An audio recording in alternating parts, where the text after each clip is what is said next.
Hello everyone, welcome to the channel. So it's me Akriti Singh. आज के video में मैं आपके साथ अपने एक बहुत ही वियर्ड सिचुएशन शेयर करने वाली हूँ। सुनने में आपको थोड़ा वियर्ड लगेगा, ऑकवर्ड लगेगा, बट या it is happening with me. भाई मेरी बीएससी नर्सिंग कोर्स कंप्लीट हो चुकी है। मीन्स मेरा बीएससी नर्सिंग ग्रेजुएशन का जितना टाइम पीरियड था वो कंप्लीट हो चुका है। अगर आप मेरी प्रीवियस वीडियोस देख रहे हैं, उसके थ्रू मुझे जानते हैं, तो आपको पता होगा कि जब मैंने अपना चैनल स्टार्ट किया था तो that time I was in BSc nursing third year. But ये जर्नी धीरे धीरे आगे बढ़ी और मैंने पूरे 8 सेमेस्टर तक की अपनी जर्नी कंप्लीट की, along with continuous video uploading and all.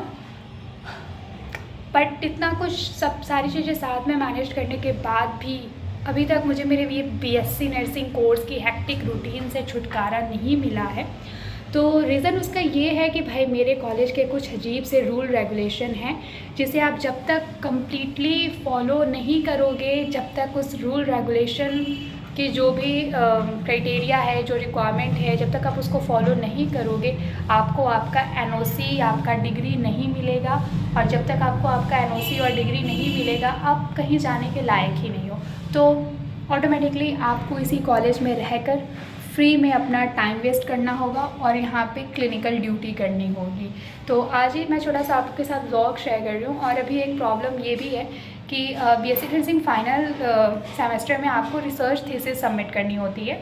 और 2021 से जो सिलेबस रिवाइज हुआ है उसके अकॉर्डिंग अब जो semester wise BSc nursing student हैं उनको जस्ट रिसर्च पढ़ना है, बट स्टडी करनी नहीं थी, ऐसा हमें पता चला था। बट अब हम तो कर रहे हैं, तो आई डोंट नो कि ये सिलेबस कब कहाँ कैसे इम्प्लीमेंट होगा। तो बात कुछ ऐसी है कि अभी मेरी रिसर्च थीसिस ऑलमोस्ट कंप्लीट हो चुकी है, बट साइन नहीं हो रहा है। तो जब तक साइन नहीं होता तब तक वो थीसिस कंप्लीट नहीं माना जाएगा। तो आज मैं वही कुछ शेयर करती हूँ। तो चलो चलते हैं कॉलेज। और अभी मुझे निकलना है कॉलेज के लिए। So within 10 minutes I have to get ready. तो आई थिंक इंट्रोडक्शन पार्ट के लिए इतना सही था। आप ये वीडियो किस बारे में है आपको पता चल गया होगा, ठीक है। तो कॉलेज तो जाना ही है, बट कॉलेज जाने के पहले करते हैं थोड़ा सा ब्रेकफास्ट, क्योंकि भाई अगर दिन को एनर्जेटिकली स्टार्ट करना है तो ब्रेकफास्ट बहुत ही ज़्यादा इम्पॉर्टेंट होता है।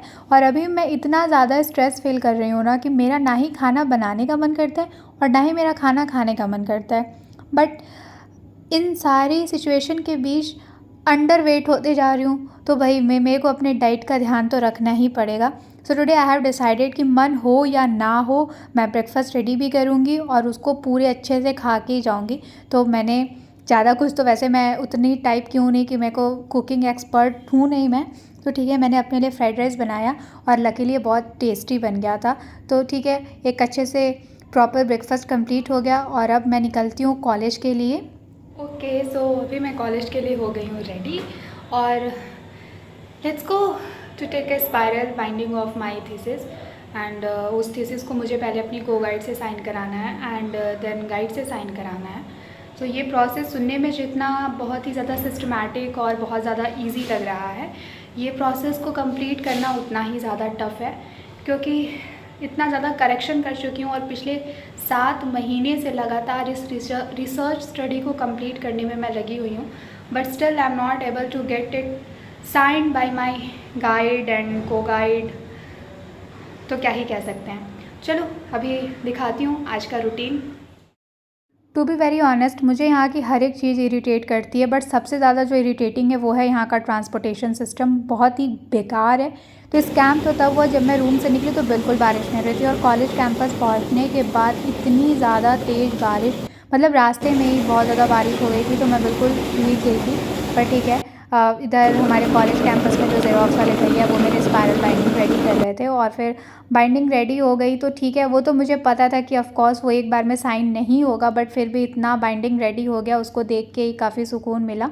फिर 2-2.5 घंटे कॉलेज में, मतलब जो इधर उधर थोड़ा टीचर्स को अप्रोच करने में टाइम लगा, एंड देन साइन लेने के बाद मैं जब वापस आ रही थी तो मतलब इतनी तेज़ धूप थी ना, जाते टाइम इतनी बारिश और आते टाइम इतनी धूप, सीरियसली। ओके, सो फाइनली 2 से 2.5 घंटे कॉलेज कैंपस में दौड़ने के बाद, स्पाइरल बनवाने के बाद को गाइड को अप्रोच करने के बाद एंड देन लाइब्रेरी में बैठ के वेट करने के बाद finally I am back to my room. और आप मेरा फेस और मेरे बालों की कंडीशन देख करके पता लगा ही सकते हो कि मैं कितनी ज़्यादा एग्जॉस्ट हो गई हूँ भाई। मतलब जाते टाइम इतनी बारिश कि क्या ही बताऊँ, और आते टाइम इतनी ज़्यादा धूप, इतना ज़्यादा temperature, humidity, like it's very hard to survive here यार। I literally want to go my home literally. मतलब बस ऐसा लग रहा है कि ये रिसर्च की ये जो स्पायरल कॉपी है जस्ट इसको ऐसे साइड करूँ और घर चली जाऊँ। मतलब I really need a long break. तो चलो अभी मैं आ गई हूँ कॉलेज से, तो अब चेंज कर लेती हूँ, थोड़ा रिलैक्स हो जाती हूँ, थोड़ा खा पी के जो बॉडी की न्यूट्रिएंट रिक्वायरमेंट है उसको फुलफ़िल करती हूँ एंड देन आप लोगों को मैं डिटेल में बताती हूँ कि आखिर ये रिसर्च थीसिस है क्या और ऐसा कौन सा अजीब सा रूल है मेरे कॉलेज का जिसको मतलब जिसके क्राइटेरिया को फुलफ़िल किए बगैर मुझे इस कॉलेज से आज़ादी नहीं मिल सकती। So stay tuned with me और फटाफट से प्लीज़ चैनल को सब्सक्राइब कर लेना। ओके, तो यहाँ तक आपने मेरी वीडियो देख ली है, तो अभी मैं आपको अपने रिसर्च थीसिस के बारे में थोड़ा सा बताती हूँ और इस टॉपिक को भी थोड़ा क्लियरली डिफाइन कर देती हूँ कि भाई कोर्स ड्यूरेशन कंप्लीट करने के बाद भी मैं क्यों रुकी हुई हूँ, क्यों कॉलेज जाना होता है, क्यों कभी कभी क्लिनिकल ड्यूटीज जाने होती है। तो मेरे कॉलेज का एक ऐसा रूल है ना कि आप ये देखो, ये मेरे रिसर्च थीसिस की बाइंडिंग है, ठीक है। मैं अभी आपको बहुत ज्यादा क्लियरली नहीं दिखा पा रही हूँ क्योंकि ये जस्ट स्पाइरल है। अभी इसकी जब मेन बाइंडिंग होगी, जब ये प्रोसीड हो जाएगा तब इसकी मेन बाइंडिंग होगी। और वो बहुत स्मूथली अगर वो प्रोसेस मैं कंडक्ट कर पाती हूँ, कंप्लीट कर पाती हूँ, तो ऑफकोर्स वो मूवमेंट भी मैं रिकॉर्ड करूंगी। बट ऐसा है ना कि मेरे कॉलेज में सारी चीजें बहुत रश में होता है, मतलब कि आपको समझ में नहीं आएगा कहाँ सुबह हो रही है कहाँ शाम हो रही है। बस मुझे खुद 4 साल से ऐसा लग रहा है जैसे मैं एक लूप में फंस गई हूँ। तो हर दिन बस भगवान से यही मेरी प्रार्थना है कि मैं यहाँ से आजाद हो जाऊं, ठीक है। तो बात ये है कि लाइक देखो, आप जब बीएससी नर्सिंग के 7वें सेमेस्टर में आते हो ना, तो वहां पे आपका एक सब्जेक्ट होता है दैट इज रिसर्च, ठीक है। तो रिसर्च होता क्या है, पढ़ते कैसे हैं, रिसर्च स्टडीज कैसे कंडक्ट करते हैं, ये सब का जब थ्योरेटिकल पोर्शन पढ़ना इज इजी।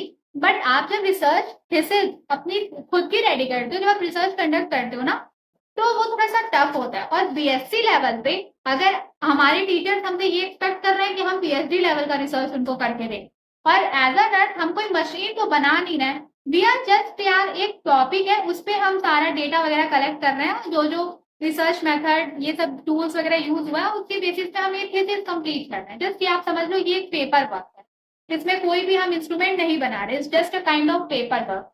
बट इसके पीछे 7 महीने इस तरीके से मतलब वेस्ट हुए हैं ना, और अभी तक कोई कंक्लूजन नहीं निकला है। मतलब रिसर्च के टाइम पे जब एग्जाम होना था, तब उस टाइम पे जो प्रॉब्लम स्टेटमेंट हमारा सेलेक्ट हुआ जिस डेट पे, उस डेट से ले करके अभी तक हर दिन का एग्जॉशन, कभी दौड़ करके कॉलेज जाओ, तो कभी ड्यूटी जाओ, कभी सैंपल कलेक्ट करने जाओ, तो कहीं किसी से परमिशन लेना है डेटा कलेक्ट करने के लिए, उसके लिए लेटर हेड बनवाओ। मतलब इतना ज्यादा क्या ही बोलूं, बस वर्ड्स नहीं है। ये पता है, ये वर्थलेस स्ट्रगल है। ऐसा नहीं है कि मैं बहुत अपने आप को ओवर हाइप कर रही हूँ, मैं बहुत स्ट्रगल कर रही हूँ भाई। मैं मेरा मानना है कि ये जो भी स्टेप्स है, जो भी स्ट्रगल है ना, सब यूजलेस है।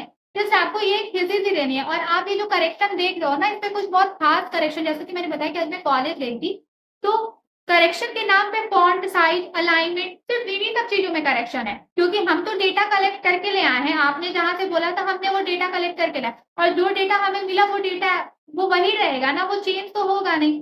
लेकिन अलाइनमेंट ठीक है, आपने बताया कि अलाइनमेंट, अब हम चाहे तो हम डायरेक्टली इसकी मेन बाइंडिंग बना के सबमिट कर सकते हैं रूल के हिसाब से, या फिर देखा जाए एक जो जेन्युइन तरीका होता है उसके अकॉर्डिंग हमको अब ये पता चल गया कि इसको किस तरीके से मेन बाइंडिंग करानी है, मेन बाइंडिंग हम ला के दे सकते हैं। बट नहीं, इसमें जितना करेक्शन मिला है, जितना फॉन्ट साइज अलाइनमेंट में करेक्शन मिला है, अब एक बिल्कुल ऐसे ही again I have to prepare one more spiral, ठीक है। उसमें वो सारा चीज करेक्शन करके ले जाना है, फिर दोबारा से मैम को दिखाना है। अगर मैम को कोई नया करेक्शन नहीं दिखेगा तब मेरा वो प्रोसीड होगा, एंड देन मैं अपनी गाइड को सबमिट करूंगी। अभी मैं को गाइड, ये सारा जो मैटर है अभी को गाइड करता हूँ, उसके बाद मैं गाइड को सबमिट करूंगी, फिर वो गाइड ऑफकोर्स करेक्शन देंगे, एकदम कंफर्म है। क्योंकि मेरे कॉलेज में कोई भी चीज एक बार में प्रोसीड होती ही नहीं है, उसपे जब तक आपको 7-8 बार, इवन 10 बार, 20 बार करेक्शन नहीं मिल जाता, तब तक वो चीज प्रोसीड हो ही नहीं सकती है। अब क्या ही मैं बोलूं, एक ये प्रॉब्लम है। इसके अलावा अटेंडेंस, जैसे कि नर्सिंग में 100% अटेंडेंस का रूल है, आई नो, बट भाई थ्योरी का अटेंडेंस 80%, ठीक है, और क्लिनिकल्स में आपका जो भी 2-4 दिन का एब्सेंट होता है वो आप उसी टाइम पे रिकवर करा के आप सेमेस्टर एग्जाम कराते हो। अब सेमेस्टर एग्जाम हो चुका है, बट आपने फर्स्ट सेमेस्टर से कैलकुलेट करके रखा है कि कौन सा बच्चा किस दिन एब्सेंट था, इवन वो थियरी क्लासेस में जहां 80% अटेंडेंस ऑलरेडी कंप्लीट है, उस दिन का भी एब्सेंट मार्क करके रखा गया है। और फिर उसके बाद आप एक दिन अगर एब्सेंट हो और आपने एप्लीकेशन नहीं दिया है तो उसकी जगह आपका 5 दिन का एब्सेंट कैलकुलेट किया गया है। और इस तरीके से करके 90 डेज का एक्सटेंशन, मतलब अभी मैं 90 डेज की ड्यूटी करूंगी 9 से 5 हॉस्पिटल में जाकर, और डेली मैं वहां की सीएमएस से साइन लूंगी, तब जाके मेरा अटेंडेंस कंप्लीट माना जाएगा और तब जाके मुझे कोर्स कंप्लीशन, एनओसी, ये सब चीजों के लिए मैं एलिजिबल हो पाऊंगी। मतलब देखो, अगर मैं एब्सेंट करती तो एक बार मेरा मेडिकल इशू हुआ था तो उस टाइम पे मुझे एग्जाम से डिटेन कर दिया गया था, और मैं बोली हूँ कि अपकमिंग वीडियोस में कभी ना कभी मैं अपना वो एक्सपीरियंस भी आपके साथ शेयर करूंगी। बट अब आप बिना बात के उल्टे सीधे अटेंडेंस कैलकुलेट करके 90 दिन का एक्सटेंशन लगा के रखे हो, मतलब क्या ही ड्रामा है। बस ये समझ लो, आपको मैं ऐसे यूट्यूब वीडियोस में हमेशा आपके साथ किसी टॉपिक को एक्सप्लेन करते हुए मैं दिखती हूँ, अगर आप मेरी प्रीवियस वीडियोस देखो, बट मेरी एक्चुअल लाइफ में ना, मेरी एक्चुअल एकेडमिक लाइफ में ये सब कुछ फालतू की चीजों की वजह से इतना ज्यादा, मतलब मैं ओवर ट्रॉमेटाइज्ड फील कर रही हूँ ना कि I can't explain in word. बस समझ लो मैं साइलेंट बैटल में हूँ, जहां से हर रोज मेरी यही चाहत है कि भगवान इस मेरे को यहाँ से निकालो, मुझे मेरी डिग्री दिलाओ, पहले मुझे इस कॉलेज से आजादी मिले, and then I will decide कि मुझे अब करना क्या है, मुझे किधर जाना है। क्योंकि अभी जब तक मैं यहाँ हूँ ना तब तक मैं कोई पढ़ाई भी नहीं कर पा रही। बस मेरा यही है, ये बाइंडिंग सब कट पिट के मिल गया, दोबारा से सिस्टम पे बैठो, सब फॉन्ट वॉन्ट सही करो, फिर स्पाइरल बनाओ, ले जाके कॉलेज में सबमिट करो, फिर करेक्शन मिलेगा, फिर आओ, फिर I'm just fed up of all this thing. To be very honest, I can't tolerate it anymore. अब मुझसे नहीं हो रहा है, but I have to tolerate for my family, for myself. मतलब मेरी फैमिली ने इतना इन्वेस्ट किया है, मैंने इतने दिन रात की मेहनत की है, तो ऑफकोर्स मैं पीछे नहीं हटूंगी। मुझे किसी भी तरीके से ये कंप्लीट करना है और देना है। मुझे उम्मीद है, मतलब ये होता है ना कि आप हर अंधेरे में भी एक भगवान का सहारा होता है, and I am that kind of girl जिसको भगवान पे भरोसा है। तो भाई ठीक है, बस मेरी यही उम्मीद है कि मैं मेहनत कर रही हूँ, कोई देखे या ना देखे, भगवान देख रहे हैं, तो कहीं ना कहीं किसी ना किसी तरीके से रास्ता निकलेगा और फाइनली मुझे एक ना एक दिन मेरी डिग्री मिलेगी। बट आई विश कि भाई मिल जाए। अब टाइम पीरियड ओवर होने के बाद भी अगर आपको कॉलेज के लॉजिक लेस रूल को फॉलो करना है, चलो ठीक है, मैं ये चीजें समझती हूँ कि कॉलेज कंप्लीट होने के बाद डिग्री सर्टिफिकेट ऐसा मिलने में थोड़ा सा टाइम जाता है, बट इतना भी नहीं जाता है। तो उस टाइम पीरियड में स्टूडेंट अपने घर बैठता है, ये नहीं कि वो अपना टाइम आपके कॉलेज में, आपके हॉस्पिटल में क्लिनिकल ड्यूटी करके वेस्ट करे। और क्लिनिकल ड्यूटी में ऐसा नहीं कि हमें कोई वहां सिखाने आ रहा है, हम जस्ट वहां मजदूरों की तरह काम करने जाता है। वहां के जो पेड स्टाफ है उनकी नजर में हम वहां बैठ नहीं सकते हैं, सैलरी उनको मिल रही है बट काम हमें करना है। क्या ड्रामा है, मतलब समझ लो बहुत ही ज्यादा, मतलब स्पीचलेस ट्रॉमा है बस मैं जिसको फेस कर रही हूँ। तो ठीक है, यही वो कुछ रीजन है जिसकी वजह से मैं कॉन्टिन्यूस वीडियोस अपलोड नहीं कर पाती हूँ। इवन मेरे पास नोट के लिए भी कुछ बच्चे आते हैं तो अभी मैं 2-4 दिन से नोट भी प्रोवाइड नहीं कर पा रही हूँ, क्योंकि मैं अभी फिलहाल कुछ इस तरीके के ट्रॉमेटिक फेस में फंसी हुई हूँ।